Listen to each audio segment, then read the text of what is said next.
జయ దగ్గర ఫుల్గా దెబ్బలు తిన్న రాజేష్ కింద పడిపోతాడు. ఆ తర్వాత రాజేష్ ఆమె కాళ్ళని పట్టుకొని ఆమెను కింద పడేయడానికి ఎంతో ట్రై చేస్తాడు. కానీ జయ మాత్రం ఎంతో తెలివిగా తన కాళ్ళని తీసి తప్పించుకుంటూ ఉంటుంది.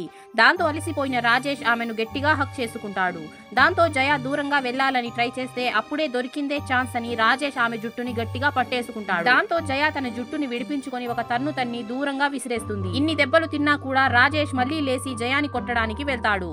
దాంతో వీళ్ళిద్దరి మధ్య మళ్లీ ఫైటింగ్ స్టార్ట్ అవుతుంది.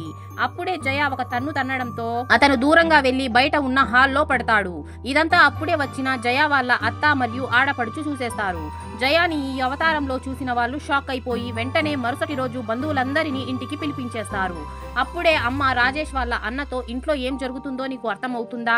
ఇలాంటి అమ్మాయితో నా కొడుకు పెళ్లి ఎందుకు చేశావు అని అంటే దానికి జయ వాళ్ళ నాన్న మీ అబ్బాయి కూడా చాలా కోప్పడతాడు, చిన్న చిన్న విషయాలకి మా అమ్మాయిని కొడతాడు, అప్పుడు మీరేమనలేదు అని అంటే దానికి రాజేష్ వాళ్ళ అమ్మ ఇప్పుడు అంతా నా కొడుకుదే తప్పు అని అంటున్నారా? ఆ తరువాత రాజేష్ వాళ్ళ అమ్మ పెళ్లికి ముందు నా కొడుకు చాలా అమాయకుడు, నీ కూతురు వచ్చినప్పటి నుంచే వాడు ఇలా చేస్తున్నాడు అని అంటే దానికి జయ వాళ్ళ నాన్న అయితే పదే పదే జయాని ఎందుకు కొడుతున్నాడు అని అడిగితే దానికి జయ వాళ్ళ అత్త మగవాడు కొడితే ఆడది తిరిగి కొడుతుందా, భర్త కొడితే కొట్టించుకోవాలి అంతేగాని తిరిగి చేయి చేసుకోకూడదు అని అంటుంది. ఈమె చెప్పింది ఎంత మాత్రం కరెక్ట్ మీరు కామెంట్ సెక్షన్ లో కామెంట్ చేయండి. ఆ తర్వాత ఏమైందో తెలుసుకోవడానికి పార్ట్ 15 అని కామెంట్ చేయండి.